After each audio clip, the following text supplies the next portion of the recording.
Welcome to another episode of Liberty Lockdown. This is Clint Russell. I am joined today by the brilliant philosopher, author, and now actor, Larken Rose. What's up, brother? How are you doing? Hey, doing good. Well, I wanted to get into kind of the deprogramming of the American mind, particularly because that's what I'm most concerned with, because that's what I'm surrounded by, is the American mind. And you know, your most recent video I thought was really interesting, and I've been dealing with this a lot lately, where I'm trying to decide how I should approach, you know, my fellow man when it comes to the programming that they're receiving.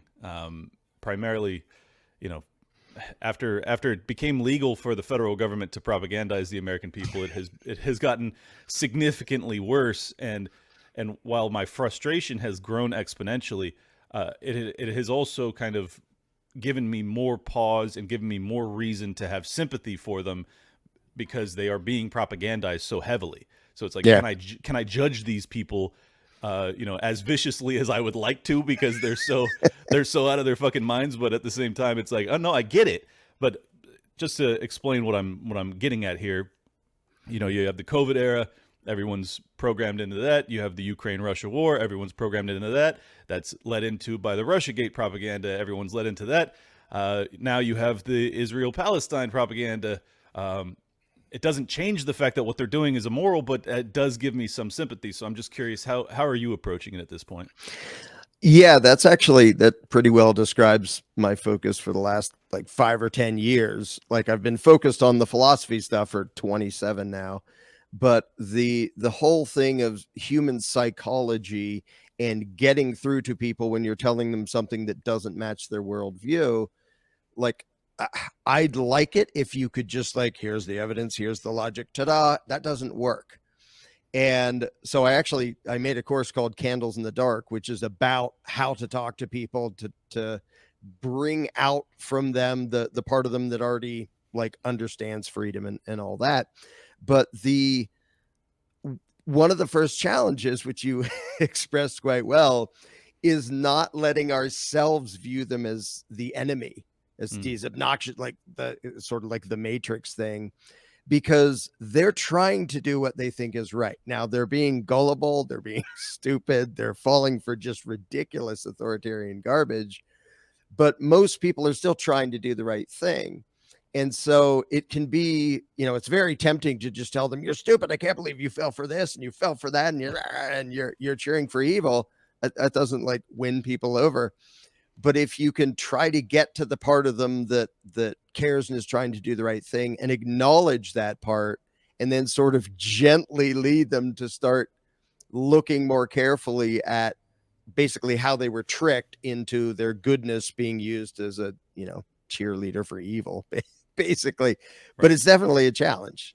Yeah, well, it is a challenge. And I think my frustration is just that it's not that it seems as if these lessons can't be learned. Like it's not being extrapolated upon, you know, like a lot of people have woken up to the insanity of, say, the war on terror or the Patriot Act. And they realize like, oh, that was really dumb. But like, they'll still apply the exact same reciprocity principle to what Hamas did to Israel and say, well, Israel can do whatever it wants. Look at what we did after 9/11. It's like, well, what we did after 9/11 was a fucking disaster.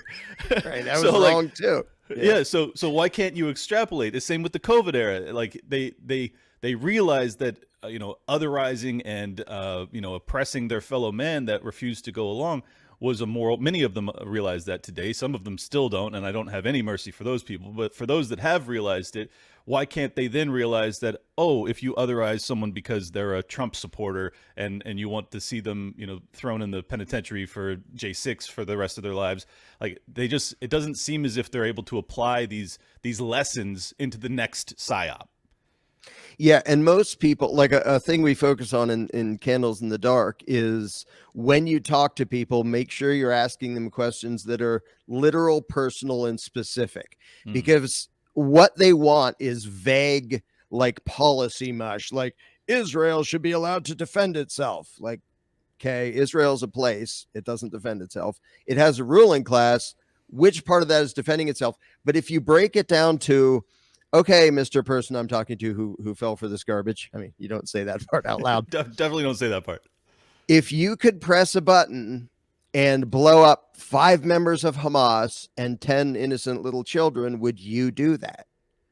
And to start them thinking in the direction of, okay, you can't just go, oh, whatever you have to do. Like, would you actually do that? And some people may say yes, and they may get defensive and weird. And some people, well, no, but I mean, what are we supposed to do about? But just to start them in the direction of trying to get them to look at what they're actually advocating. And this is true whether it's warmongering or authoritarian statism in anything. Like if you walk the average liberal through this process when it comes to gun control and say, okay, if I possess something that's the politicians have declared illegal, what do you want to have done to me? And be specific. Not, well, you'll get arrested. I didn't ask what would happen. I asked, what do you want to have happen? When they have to state the specific violence themselves, suddenly they hem and haw and they start to question things almost always. Now, every once in a while, you'll get somebody who will double down. Well, I should kick down your door and shoot you. Okay, so you demonstrate how anti-gun violence you are by wanting me shot in my living room. Okay, exactly. Thanks for the honesty.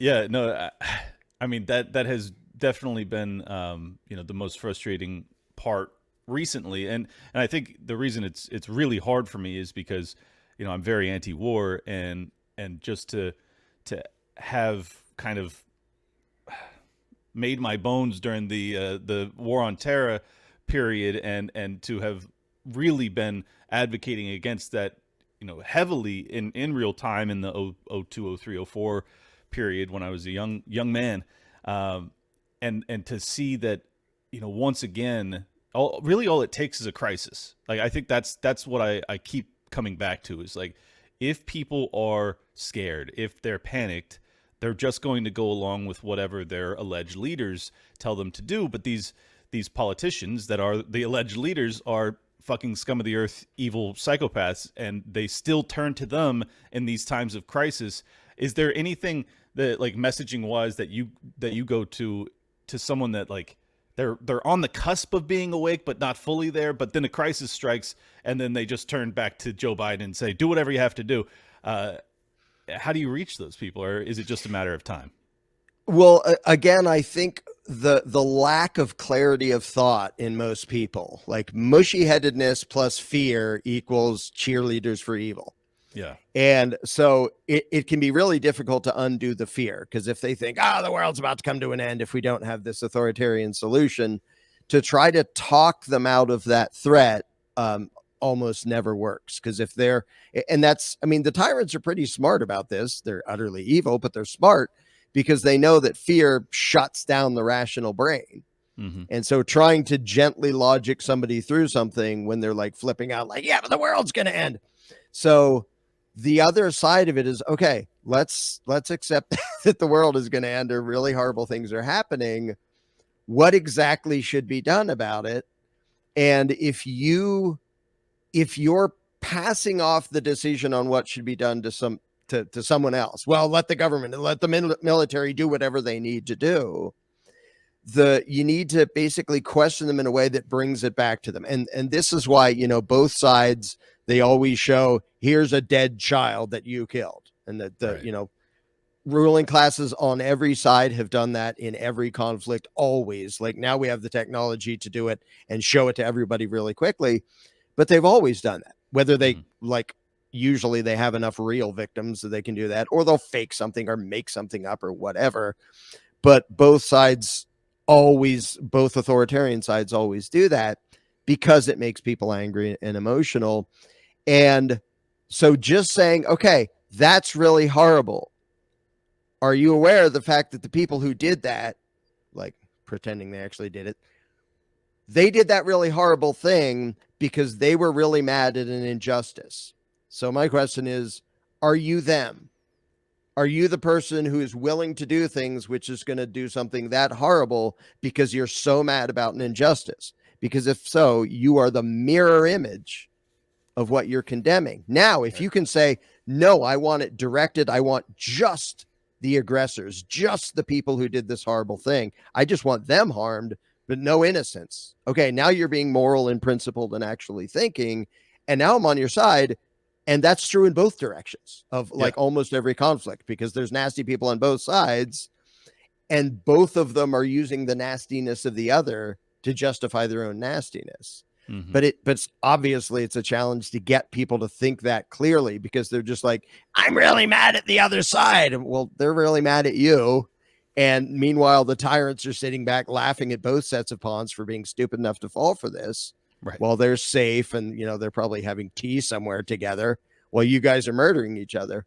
Well, and both sides are actually cashing U.S. taxpayer checks usually too. So yeah. And then they activate our sympathetic aspects of our brains to go out and carry out just the most egregious atrocities. And that is what hurts me most, is just that I'm being robbed to fund this, and then I'm also being propagandized with my own tax dollars to get me to agree with it. it's like basically all of this stems from robbery of me, and then me being abused, and then innocent people dying, and then me being sad about it. And it's like, this is a fucking sick cycle, man. Like, this is really messed up.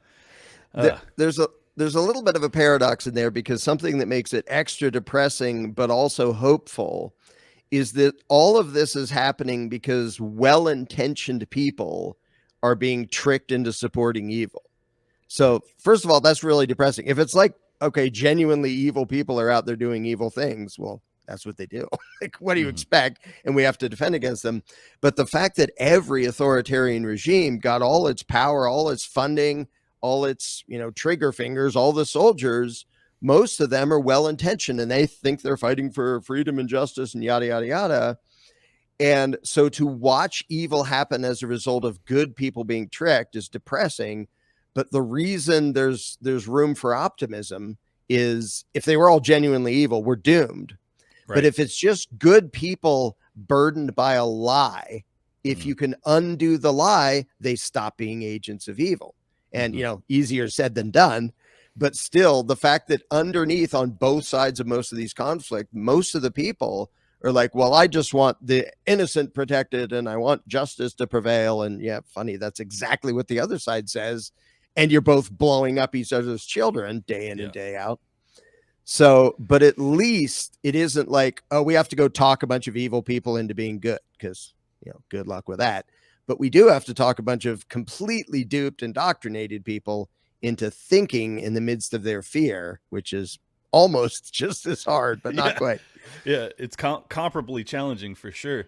And I think that has been the hardest part for me over the past 3 years since I started the show, but also since the lockdowns began, is that I realized that my fellow man was really capable in a moment of fear and propaganda to commit, evil that I didn't think that they could possibly participate in against their friends, their family.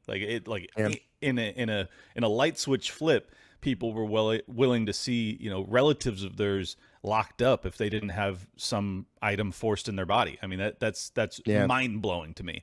And I really didn't think I lived in a place or a time where that was possible. And discovering that I did, and I was living right in the teeth of one, was horrifying to me.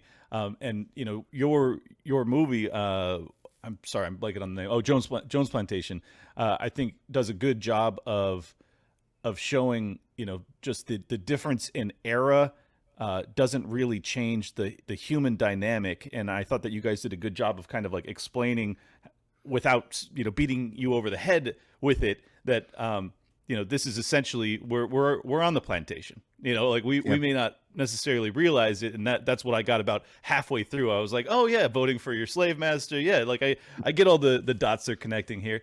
If you've had any reason to go to the hospital over the past couple of years, you already know how broken the health insurance system and healthcare system are.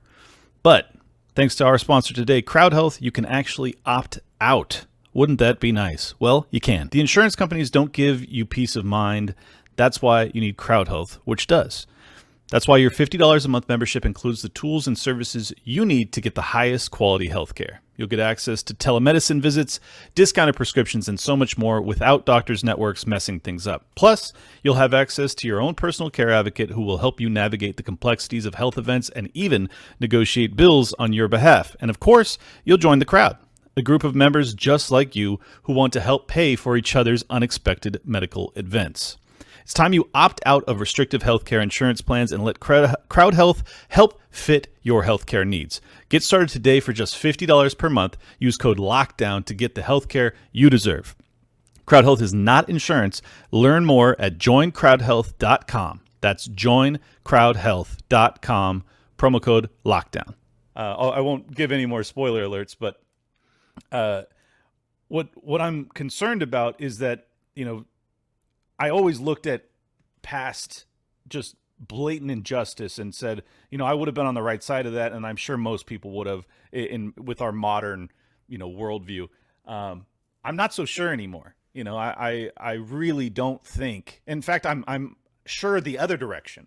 I really believe that the vast majority of people today, even with their critical race theory, woke worldview, if they had come about in a time of slavery being accepted, that there's no fucking chance these people would have been abolitionists. They would have been cheerleaders for the status quo, and they would have been talking about how it defends democracy or some bullshit. Yeah. Yep. Any comments on that? Yeah, well, the funny thing is one of the fundamentally different things about Jones Plantation than any other movie I've seen is one of the things I want people to think after they've seen it and they're, going about their daily lives is, most movies you want to go rah, rah, rah for the good guys. Okay, what's for dinner? Whatever. I want people to wonder if they would have been on the right side because like you were talking about, because most people won't. And I think the movie demonstrates that in a way that a lot of people are going to be uncomfortable when they realize, wow, these well-intentioned victims of this machine are cheering for it, because that's most of human history. Like if you see the cheering throngs of Mao and Stalin and Hitler and Mussolini and all that right down the line, those people meant well. Just like you said, a while back, I did a video called Never Forget. And it was about people like to imagine that, if you were born in a different time, in a different place, you would have been cheerleader for justice, but no, you wouldn't. And how do I know you wouldn't? Is because the last few years, you've demonstrated that you wouldn't. You demonstrated that fear can drive you into being a cheerleader for authoritarian evil. And I want people to have that uncomfortable recognition while being entertained by the movie. I want them to later realize, I'm not sure I would have been on the right side of that, because most people wouldn't have been. And that is the power of how tyrants really work. Like the comic book version of tyrants is fake and stupid. In real life, the tyrants use people's goodness to trick them into cheering for evil. They don't say, hey, put me in power so I can do evil stuff. Like that never works. They say, put me into power and I'll fight against this horrible, nasty thing over here. Yep. And that is how you get, in the real world, that's how you get tyranny. And so the movie, I think, depicts that rather well. And I want people to be made uncomfortable. Like, it's really easy. Everybody like, how could that happen in Nazi Germany? Well, do you actually want to know? Because you do the same thing. Yeah. And most people don't want to know. They want to just imagine, well, Germans all got evil for some reason for a while, and then they all got not evil again, or most of them got not evil again. So it was just magic and weird, and I don't want to look at it too hard. Because if they look at it too hard, they realize that, that could totally happen here. It would be a different flavor of that, it's been in different countries. But if people can be scared into cheering for authoritarianism, that is how evil happens. And I think that the Jones Plantation does a pretty good job of demonstrating. You have like one genuinely brilliant, like evil mastermind and a couple pawns and a whole bunch of victims who are giving him all of his power. And that's all of human history, sadly. Yeah, no, it really is. And I mean, as you said, it would be a different flavor, but we saw the flavor. Like if you get people afraid of a pandemic, then they will, like, all you have to do is tell them, like, well, you're a good person because you want to defend grandmas that can't defend themselves. So, like, obviously you're the good person because you want to see half of this nation thrown into camps, because you have to protect grandma. And it's just mind blowing that like people can't extrapolate, like they just can't connect the dots. And I think what I come back to is like, and the reason that people in our camp, most of us, I saw plenty of libertarians and anarchists that also fucking lost their minds during the COVID era, Yeah. but I'd say a larger percentage of people in our ideological, philosophical, principled worldview were able to maintain their rational thought during this period than other ideological camps, which is, in my opinion, a good sign.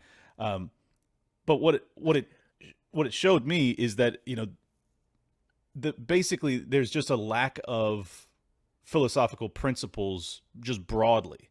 Yeah. Is that as bare bones? Is that as simple as it gets? That most people just don't function off of any serious principles?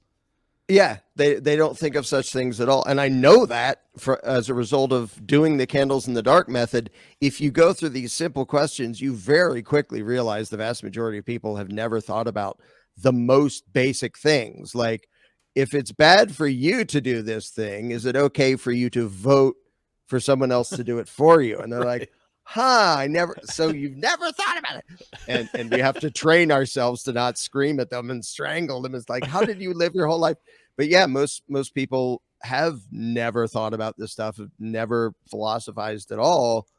And they're literally punished for doing that. Like the whole education system is, you sit there, you memorize what we say, you take it for granted that whatever we tell you is true. We're the teacher. You repeat it on a test, you get rewarded. If you question us or argue with us or say something else, you get punished. Well, the result of that is unthinking, obedient parrots, and saying whatever they were taught to say and thinking whatever they were taught to think. And I know a lot of people said, "Oh, things got so much worse in the last 3 years," and I don't think they did. I just think it became more obvious how clueless and indoctrinated people were. You didn't used to be able to tell by looking at them. Now they're like wearing it on their face, so to speak. Yes. That, wow, you're that easy to scare and control. But that's been the case for ages. The funny thing is, I was actually encouraged by the response to that, because a lot of generally normal people who never doubt or question anything, a lot of like proud law-abiding taxpayers, even they got to the point where they're like, this is ridiculous. I'm not shutting down. I'm not going along with these mandates. I'm not doing this. Now, a huge number of people went along the whole time, but the fact that this trick basically pushed a bunch of normal people in our direction, right? Like, it made them question things when they never had before. That's one of the reasons I think this was the dumbest thing I've ever seen the tyrants do. I mean, it was destructive. They got a bunch of money. They got at least temporary power. But where a lot of people look at that and go, oh, now we're all utterly doomed. I'm like, no, I already knew that most people were that easy to control and terrify and manipulate. They just weren't making it so obvious, in that particular day. Right. And then the day came where the tyrants tried to cash in on it and see what they could get. But I'm weirdly optimistic in spite of how pathetic it is, because I was like, that's very slightly less pathetic than I had even guessed it would be when they pulled something. Well, if you can call that optimism. It just goes to show, who was optimistic and who was pessimistic leading into 2020. I think I was more optimistic than you, which made 2020 way more painful for me, because I was like, holy shit, there's so few people that are actually thinking. And that scared me to death. But you were already aware of how few people were thinking, and you're like, well, there's way more people thinking than I expected. This is great. Yeah, basically. It's, oh man, I'm trying to maintain some optimism, and I agree with you. I think that it has been ultimately positive in terms of how many people do realize what they participated in 2020 was really, really fucked up. Like really fucked up. And I just don't have a ton of faith that they're going to extrapolate that lesson into the push for war with Iran or whatever the next thing is. And I think that's why, I do what I do, is I'm trying to help connect those dots for people. Go like, hey, Patriot Act, no. Lockdowns, no. COVID mandates, no. War with Iran, no. It just fucking linearly connect the propaganda dot. But every time there's a new push, you have to unwind the yarn ball, and it's very time consuming. I think that the only way you can get people to like expedite that process is to have them actually change their philosophical framework, and I'm not sure that most people actually function off of one.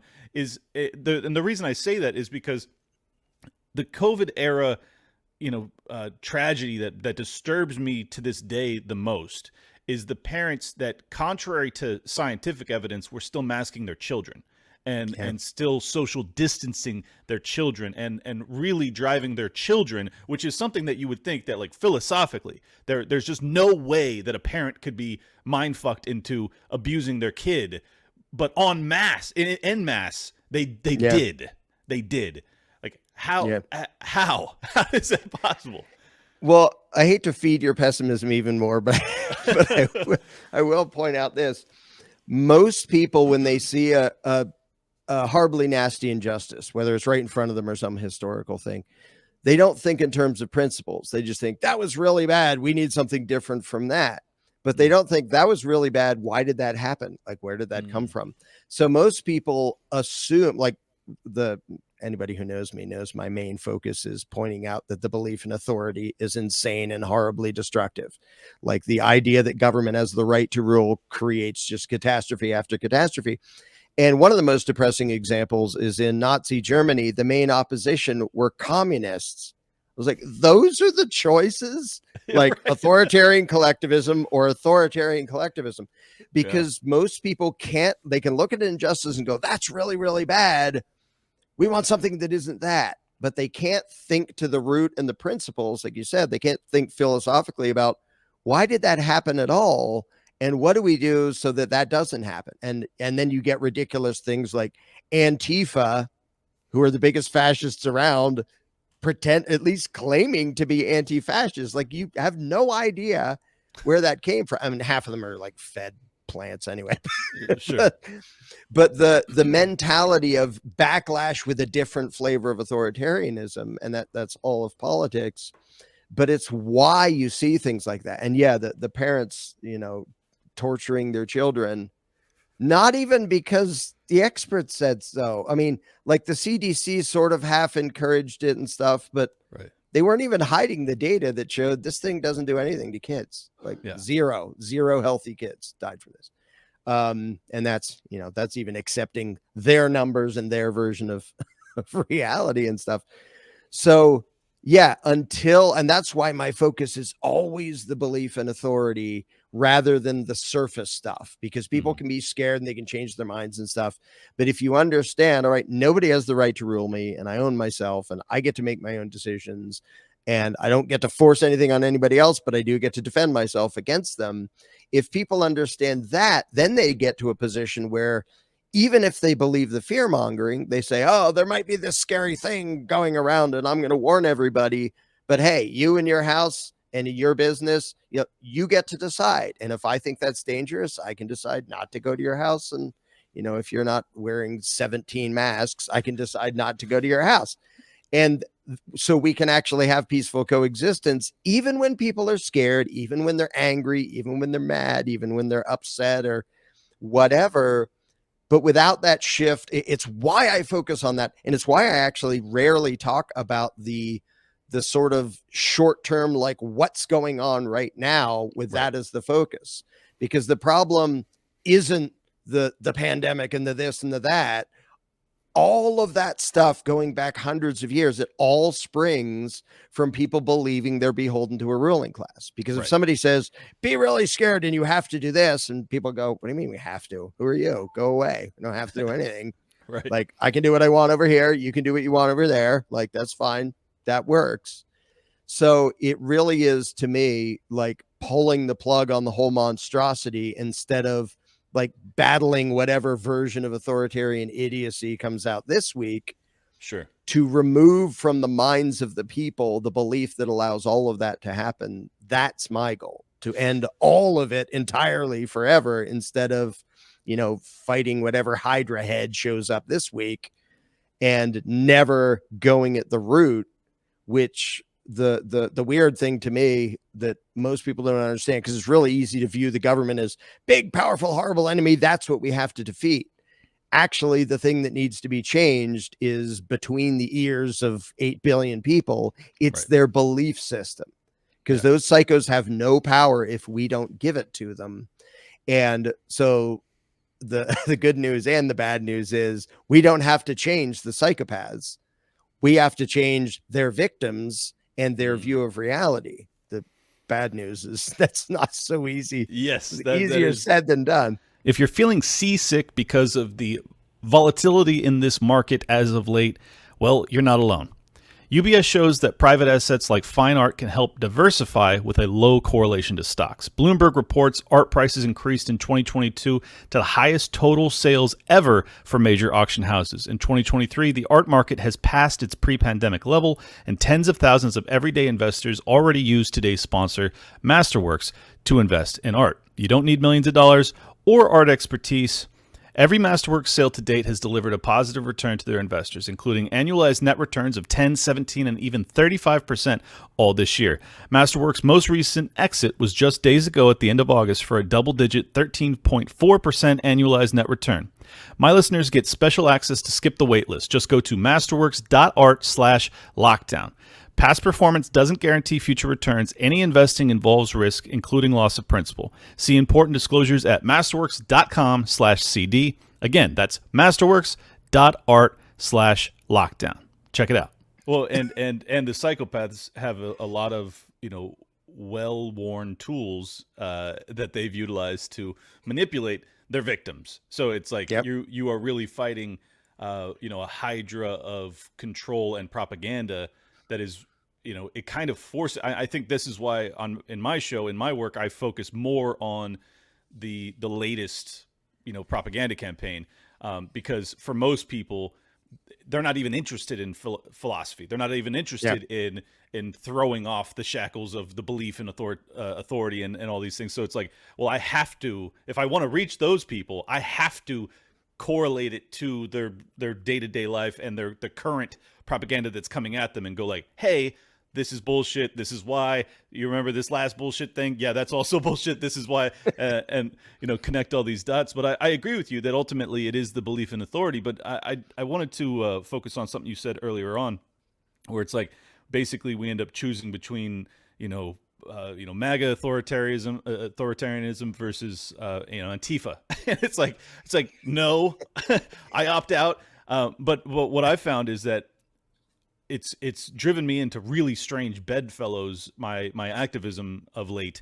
I spoke in DC with Ron Paul and Scott Horton, a bunch of people, to try and end the war in Ukraine. It's just a peace march, and we gave speeches, but probably half the people there were socialists. Some of them were even communists. And this go around, I'm finding myself in alignment largely with Marxists, like that they view Israel as this colonial settler, and that's why they oppose them, whereas I oppose it just because I don't like war and I don't want to see children die. So I end up having odd bedfellows once again. I'm just curious, how do you? I know you as you said, you don't really interact with the day-to-day psyop that we're dealing with, but what do you think about working with people that ultimately would probably see us in camps? Yeah. Well, the method we always use in Candles in the Dark is when you're talking to anybody, you can find something authoritarian that they're against. So, for example, you'll get some, liberal who, we hate this war, or whatever the war is this week. And if you start there and walk them through the line of reason, like, do you think you should be forced to fund this war that you think is immoral? And they say, no, I think that's horrible. And they say, I agree. I don't want you forced to do that either. Right. And so you start on their side, the part of them that is anti-authoritarian in that certain case. And you try to use that to dig down to the underlying principle, so that, and I can't sit here and give the whole 3-hour seminar. Sure. But eventually it turns around to, well, would you be okay with not forcing me to fund something that I don't want? Maybe you think it's good, because there are people who think that warmonger is really necessary. Right. Now, it's not me and it's not you, and I don't think you should be forced to fund that. Let's say there's something you really want, like you want a government welfare state to help the poor, And I think that's actually like spiritually destructive to them and things like that. Would you allow me the same thing, that I don't have to pay for what you want government to do? Because I would absolutely, if it was up to me, make it so you don't have to pay for the warmongering or Right. anything else you don't support. And to get them to start to look at the principle by way of the things that make them angry about authoritarianism. Interesting. And I find a lot of it is about training yourself to not do the things that make it into an argument. Like that's Yes. 90% of the course is training yourself to not, because it's so easy to make it into a confrontational argument where nothing happens. Right. But to try to get like the righteous indignation in them and say, okay, where's that coming from? What's the principle underneath that? And do you actually apply that to everything else, or are you just pretending to be principled? Because I mean, you see that every time, like politicians all over the place, left, right, everything in between. They will always pretend that it's a matter of principle that we oppose this. Like, yeah, but no, it isn't, because last week you were advocating a different form of evil authoritarianism. You just pretend it's principle because it sounds good today. Yep. But if you'll actually be consistent, first of all, you'll quit. You won't claim the right to rule anybody, and you won't support any political anything ever again. Yeah. But it's a way to use people's justified righteous indignation, even if they're like all the way Marxist or something, to try to dig down to, okay, where's that coming from?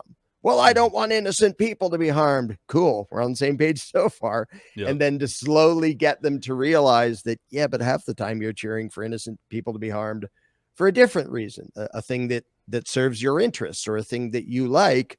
How about don't do that either? And then we don't have to be at war with each other. And it really is that simple, but it's really complex to get people to look at that because of the depth of the indoctrination. Right. And basically all you're arguing for is voluntarism. Like you're arguing that, hey, I only want to be, funding things that I actually believe in.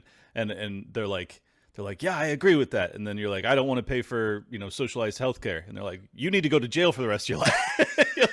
you're like, really? I thought we were on the same page here. But the neocons and the Marxists really, I think the key thing to remember is, like, for many of the neocons, like, they view you have to go kill all the terrorists because they're concerned about innocent lives being lost. And it's like, it's like the Marxists, I think that they're totally, on the wrong path and on the wrong side of history. But at the same time, like, they're concerned about poor people, like many of them. Yeah. So if you can approach it with, like, these people actually do have good intentions.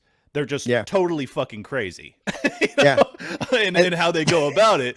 Then you can actually approach them with some kindness as opposed to all of the anger. And I think because, it's so rare that we interact with people that have polar opposite ideologies, not necessarily us, because everyone we interact with to a large extent has polar opposite ideologies, but the Republicans and Democrats, like, they really do isolate themselves off into their little tribal camps, and they don't really engage with the other side. So when they do, it's like coming into contact with a warring tribe, and they don't have any capacity to have a conversation with them without just being like, you're a piece of shit. And it's like, it's like, well, if I wanted to approach you guys like that, I could easily do so, and justifiably, and I could just say you're both pieces of shit, and I would be right, but it's not going to get us anywhere.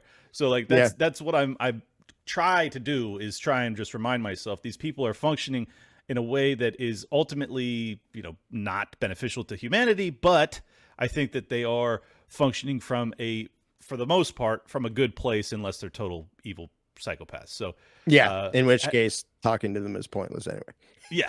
Yeah. Well, I wanted to ask you, I don't hear you talk about this much, and I know you're not in the prediction game, but I am curious where you see things headed. I agree with you. Many people have woken up over the past few years. I think many people have been waking up for the past 20 years. And, thanks to all of the psyops that we've been put through. But, I come from an Austrian economics background. It seems as if we're on the precipice of kind of a global debt reset, and the fiat system is nearing its end broadly. You have the potential for multiple fronts of world wars. You have lots of really dangerous things that are on the horizon, if not upon us already. I'm curious what you think, how this plays out, or do you spend any time worrying about that? I do. The funny thing is, I agree with everything you just said, and I'm more optimistic now than I've ever been in my life. Okay. Which Good. may sound slightly psychotic in and of itself. Because to me, again, the belief in authority collapsing is pulling the plug on the whole thing. I don't think that's that far away. And all these schemes and all these scams and the warmongering and the currency and all the different things that the psychopaths do, they all rely on people feeling obligated to obey. Like, you have the right to rule me and I have the obligation to obey. That has been falling apart for decades. Now, a lot of people still go along with it, and a lot of people still, oh, I'm proud to be a law-abiding taxpayer. In other words, you take pride in the fact that you blindly obey and pay tribute to a bunch of psychopaths. Okay, it's a little bit of a weird thing to be proud of. But even that has been falling apart for a long time. I mean, there's little really important sort of socioeconomic and psychological signs that show up from time to time, and they'll be like on page 27 in some newspaper. And one, to me, is a number of years back, they did a poll, and they asked, if you could cheat on your taxes and get away with it, would you? Do you think that would be moral? A majority of people for the first time said yes, that would be moral. And that they would do it, which means they're paying out of fear now. They're not paying out of a feeling of obligation. And that was huge. They did the same question a few years earlier, and the vast majority were like, I'm proud to pay my fair share of blah, blah, blah, yada, yada, yada, barfing up the propaganda. That by itself is a massive shift. Another indication is the number of enforcers of the state who have recently said, yeah, we're not enforcing that. They did that about mandates and lockdowns in different places. They just did it in Illinois about some stupid gun thing, and most of the county sheriffs said, we're not doing that. New Mexico, the governor, we're going to temporarily suspend it. And most of the sheriffs said, yeah, we're not doing that. She has no right to do that. Right. That is massive. Even though each little tidbit is sort of, okay, who cares? We're still in this situation. The mentality of the people is the determining factor of where we're headed. And people are, this isn't going to sound very optimistic, people are profoundly stupid. They're incapable of critical thought. As a general rule, they're thoroughly indoctrinated. They have no basis on which to even determine the difference between true and false, because they don't understand the foundation of anything. Right. But the overall blind respect for authority has been falling apart. Yeah. And without that, the ruling class falls over. And then those few fringe weirdo freaks like us who like to talk about philosophy and thinking and stuff, then we're in a position where, okay, now we sort of drag all of humanity in the right direction when there isn't this giant ruling class stomping on them. Because the thing is, it's so easy for people to look at the unwashed masses and go, they're just indoctrinated and stupid and gullible and fear driven and all these things. That's totally true. The majority has never mattered. The majority has never determined the direction of society. Like, I use the example of slavery. The abolitionists were a tiny minority. And from then to now, they dragged pretty much all of human society over to the slavery is really bad side. Mm-hmm. And good for them. But like you were saying before, most of the people now who are all, self-righteous about whatever the daily cause is, if they had been born back then, they would have been making excuses for slavery. But that tiny percentage of the population that's like, this is horribly wrong, this is intolerable, we have to do something, they dragged the whole planet in the right direction. Yeah. There are little, there's patches of slavery here and there, but they have to do it like quietly and behind the scenes. It used to be just everyone like, Clinton. Yeah. Thanks, Hillary. Good job. But they used to literally sell people in the town square up on a thing. Right. And you can't do that anymore because that weird little fringe kook minority of abolitionists dragged all of humanity in the right direction. And they're the reason everybody knows that slavery was really, really bad. It isn't all the people who just believe whatever they're told, but that's going to happen again with statism. And I'm convinced that it's not going to be that long until everybody recognizes there's no such thing as a divine right of politicians, as a bunch of people who have the right to rule. but they're going to have to be dragged there by the tiny minority of people who actually think about stuff. But I think that's absolutely inevitable. And the funny thing is, if you would ask me how optimistic I was, like, you know, when I had been a voluntarist for 10 years, I would say we're utterly doomed. Nobody's going to pay any attention. Like, I'll keep saying this stuff and I'll die having convinced like maybe 3 people or something. But You've convinced way more than that. But since then, I know hundreds of thousands of voluntarists. I Right. never would have dreamed, you know, in 2005, I had been a voluntarist for 9 years, because 1996 when I gave up statism. I never would have dreamed that would happen in my lifetime. And the way beliefs tend to happen is when they sort of trickle into enough of society.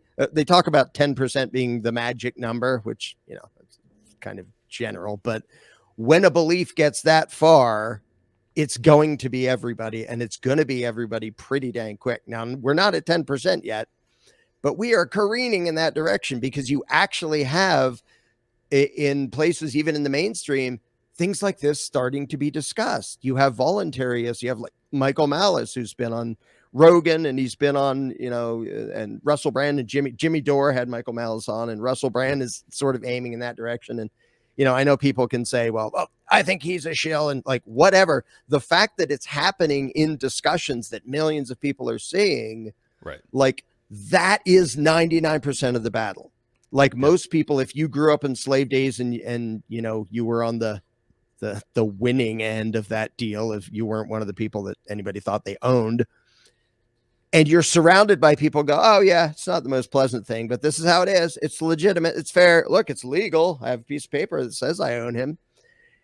And just to hear somebody say, this is bad, this is all the way wrong, not just the master should be a little bit nicer, but this is profoundly evil. And even the slaves, like Frederick Douglass reading his autobiography, when he first read somebody saying, you know, slavery is really, really bad, he's like, yeah. And you'd think, well, of course the slaves know it. They didn't. Yeah, they wild. Didn't know it, which is so, you know, impossible for me to like relate to that. Most of the slaves thought that they were the rightful property of somebody else because they were surrounded by that message day in and day out in the indoctrination. And so that's what we're up against. And I think the same shift is going to happen, where in the not too distant future, all of humanity is going to look back and go, why did we ever imagine that this group of babbling psychopaths literally had the right to take our money and boss us around? Why did we ever fall for that? Right. I think that's going to happen in my lifetime, if I can avoid getting suicided for a few more decades. I think there will be large areas of the planet that have no ruling class, and then the rest of the planet is going to learn by example. It's like, whoa, you're not killing and eating each other? No, we're doing just fine. Turns out you don't need like thugs beating you up and robbing you in order to have civilized society. Imagine that. I love it. Well, that is far more optimistic than I expected. And, you know, just to emphasize your point about, you know, Malice doing large platforms, obviously you've reached millions of people. Even myself, who just began 3 years ago, you know, I've spoken to on shows that have done 500,000, a million listeners. And I've done that a ton of times. I just started a show with someone I'm sure you know, Luke Rudkowski, and he's an anarchist like me and you, and you know, the fact that, or a voluntarist, whatever.